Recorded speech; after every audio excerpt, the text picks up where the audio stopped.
बिना किसी देरी के चलिए आज के इस दिल दहला देने वाले विश्लेषण की शुरुआत करते हैं। आज हम जिस सोर्स मटेरियल पर चर्चा करने वाले हैं वो मुंबई के बीचों बीच घटी एक बिल्कुल सच्ची और खौफनाक घटना पर आधारित है। एक ऐसी जगह जहां अनजाने में की गई एक छोटी सी भूल ने कुछ लोगों की जिंदगी में हमेशा के लिए एक डरावना तूफान ला दिया। तो चलिए सीधे इन रहस्यमयी केस फाइल्स के अंदर चलते हैं और इस पूरे मामले की गहराइयों को समझते हैं।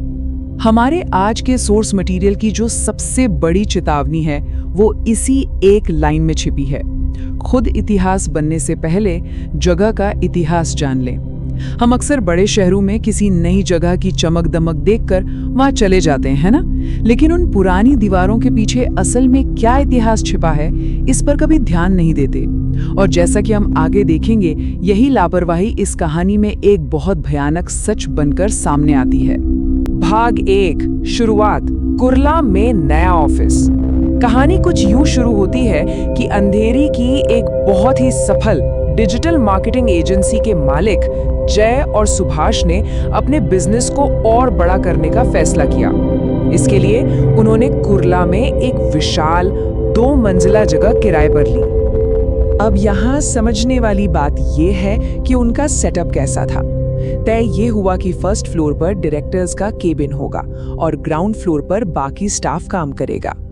क्योंकि बिजनेस को 2400 घंटे चलाना था, इसलिए पूरी टीम को 2 हिस्सों में बांट दिया गया, एक डे टीम और एक बिल्कुल नई नाइट टीम। आइडिया तो बिजनेस के लिए एकदम शानदार था, लेकिन असल में इसी 2407 वाले प्लान ने अनजाने में कर्मचारियों को आधी रात के वक्त एक सूनी और अनजान बिल्डिंग के अंदर बिल्कुल अकेला छोड़ देने की नींव रख दी। खैर, खतरे की पहली घंटी तो ऑफिस के उद्घाटन वाले दिन ही बज गई थी। सुभाष की एक दोस्त जो एक टैरो कार्ड रीडर थी, वो वहां आई। उसने जब पिछले दिन इस नए बिजनेस की टैरो रीडिंग की थी तो उसे कुछ बहुत अजीब दिखा था।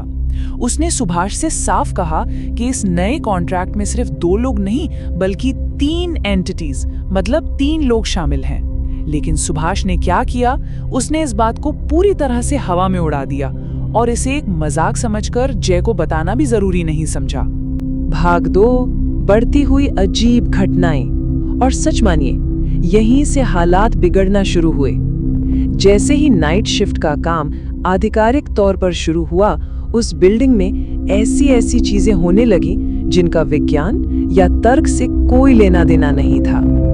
अगर हम इस टाइमलाइन को देखें तो ये साफ समझ आता है कि कैसे ये खौफ लगातार 3 रातों में अपने चरम पर पहुंचा। पहली रात जय नाइट ड्यूटी पर रुका, दूसरी रात सुभाष ने जिम्मेदारी ली और तीसरी रात आते आते दोनों ने मिलकर एक साथ वहां रुकने का फैसला किया।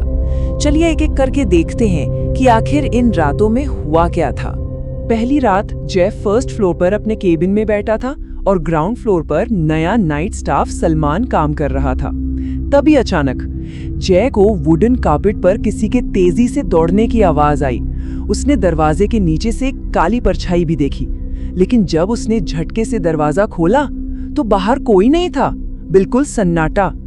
जब जय ने नीचे जाकर सलमान से पूछा तो सलमान ने साफ मना कर दिया। अब सबसे ज्यादा हैरान करने वाली बात यह है कि दूसरी रात जब सुभाष ड्यूटी पर था तो हूबहू यही चीज बिल्कुल इसी तरीके से उसके साथ भी हुई और सलमान ने दोनों रातों में कसम खाकर कहा कि वो अपनी जगह से 1 इंच भी नहीं हिला था। भाग 3, सीढ़ियों पर दहशत। अब सच का पता लगाना तो जरूरी था, इसीलिए तीसरी रात दोनों पार्टनर्स ने ऑफिस में रुकने का फैसला किया और सोर्स मटेरियल के मुताबिक यही इस घटना का सबसे खौफनाक हिस्सा सामने आता है। आधी रात का वक्त, जय और सुभाष ऊपर थे, तभी अचानक नीचे से सलमान की एक चीख गूंज उठी, एक ऐसी चीख जो रूह कंपा दे। दोनों भागते हुए नीचे गए। उन्होंने देखा कि सलमान जमीन पर लेटा है, उसका शरीर बर्फ की तरह सुन्न पड़ चुका है, वो पसीने से भीगा है और उसकी आंखें बिना पलक झपकाए सिर्फ सीढ़ियों की तरफ घूर रही हैं। जब उससे किसी तरह पूछा गया कि क्या हुआ तो उसके मुंह से बस इतना निकला, मैंने सीढ़ियों पर एक औरत की लाश देखी है। लेकिन असली ट्विस्ट तो अब आना था। जब जय और सुभाष ने सलमान पर गुस्सा किया कि वो हर रात सीढ़ियों पर दौड़कर ऊपर क्यों आता है, तो सलमान ने एक ऐसा खुलासा किया जिसने दोनों के होश उड़ा दिए। उसने कहा कि वो तो कभी ऊपर गया ही नहीं, बल्कि हर रात वो दोनों खुद नीचे आते हैं और चुपचाप उसके पीछे खड़े होकर उसे घूरते रहते हैं। जरा सोचिए, कितनी भयानक स्थिति है। मालिक सोच रहे हैं कि सलमान ऊपर आ रहा है और सलमान सोच रहा है कि मालिक नीचे आ रहे हैं, जबकि असल में वो कोई और ही था। भाग 4, पैरानॉर्मल इन्वेस्टिगेशन। इन सब के बाद जय इतना डर गया था कि बस वहां से भागना चाहता था, लेकिन तभी उनकी एक दोस्त सुनैना की एंट्री होती है, जो एक पैरानॉर्मल एक्सपर्ट है। सुनैना ने उन्हें समझाया कि बिना समझे ऐसे ही भाग जाना बहुत भारी पड़ सकता है। सुनैना ने उस शक्ति से संपर्क करने के लिए जो प्रोटोकॉल बनाया वो अपने आप में डरावना था। सबसे पहले पूरे ऑफिस को दिन भर के लिए सील कर दिया गया। फिर शाम 4 बजे सुनैना उस विशाल बिल्डिंग के अंदर बिल्कुल अकेली गई। जय और सुभाष को दरवाजे के बाहर ही रोक दिया गया। अब बाहर खड़े होकर उस भयानक सन्नाटे में घंटों इंतजार करना, दिन का ढलना और अंधेरा छा जाना। बाहर खड़े दोनों लोगों की हालत क्या रही होगी, इसका सिर्फ अंदाजा ही लगाया जा सकता है। और फिर सामने आया एक 200 साल पुराना रहस्य। कई घंटों के उस जानलेवा इंतजार के बाद अंधेरे में दरवाजा खुला और सुनैना बाहर आई। बाहर आते ही उसका पहला वाक्य था, इस बिल्डिंग को अभी के अभी खाली करना होगा। उसने बताया कि अंदर जो है वो कोई आम साया नहीं है। उसने एक ऐसा इतिहास खोद निकाला था जो 2 सदियों पुराना था। इस टेबल को जरा ध्यान से देखिए, क्योंकि ये अतीत और वर्तमान का ऐसा कनेक्शन है जो किसी को भी डरा दे। 200 साल पहले वो जगह एक डाकघर हुआ करती थी। वहां एक महिला को भयानक यातनाएं देकर मार डाला गया था। उस वक्त 2 भले लोगों ने उसकी लाश को जलाने और उसे मुक्ति दिलाने की कोशिश की थी, लेकिन वो आत्मा अपने कातिल से बदला लिए बिना मुक्त होना ही नहीं चाहती थी। और आज की तारीख में क्या हुआ, जब जय और सुभाष नाम के 2 पार्टनर्स ने उसी जगह पर अपना काम शुरू किया, तो इतिहास ने खुद को दोहराया और वो सोई हुई आत्मा वापस जाग उठी। तो असल बात ये थी कि वो आत्मा उन्हें डराकर भगाना नहीं चाहती थी, वो तो उन्हें रिक्रूट कर रही थी। सुनैना ने बताया कि उस औरत का कातिल आज 200 साल बाद फिर से जन्म ले चुका है और उस आत्मा की मांग ये थी कि जय और सुभाष उस पुनर्जन्म लेने वाले व्यक्ति को खोजें और उसकी हत्या कर दे। मतलब सीधे सीधे कत्ल करने की मांग। भाग 5, अनसुलझा खौफ। ये सब सुनकर दोनों पार्टनर सन्न रह गए। उन्होंने तुरंत उस ऑफिस का किरायानामा रद्द किया और वहां से हमेशा के लिए भाग निकले। उन्हें लगा कि चलो जगह छोड़ दी तो बुरा सपना खत्म। लेकिन कहानी इतनी आसानी से खत्म कहाँ होती है। वो खौफ ऑफिस की 4 दीवारी से निकलकर उनके घरों तक पहुंच चुका था। वो अदृश्य शक्ति उनके साथ उनके घर चली गई।